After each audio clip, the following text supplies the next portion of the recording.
વડોદરામાં કાયદો વ્યવસ્થાના લીરે લીરા ઉડ્યા છે। રિક્ષાની રાહ જોતી યુવતી પર કાળ બનીને ત્રાટક્યા છે 2 જેટલા શખ્સો। વડોદરામાં યુવતી પર હુમલો કરી શખ્સો ફરાર થઈ ગયા છે। વડોદરામાં યુવતી પર જીવલેણ હુમલો કરવામાં આવ્યો। વડોદરામાં રિક્ષાની રાહ જોતી હતી યુવતી અને તેના પર હુમલો કરવામાં આવ્યો છે।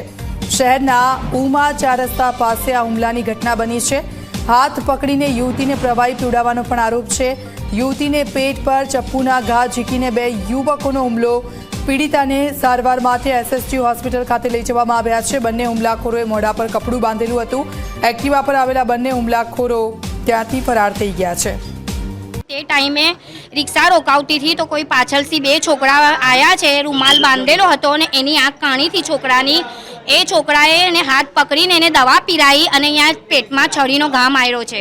તમારી દીકરીએ જે હુમલાખોર છે એને ઓળખે છે? ના, એ રૂમાલ બાંધેલો હતા, મોં પે રૂમાલ બાંધેલો હતો અને એની આંખ દેખાતી હતી, એ આંખ કાણીથી એની છોકરાની આંખ કાણીથી ને એ રૂમાલ બાંધેલો હતો। એ છોકરાઓ આ છરી લઈને આવેલા ને આ દવા પીરાઈ છે। આવી બોટલ છે, ગ્રીન કલરની દવા હતી તો એ દવા ભીજીને એને દવા પીરાઈ છે।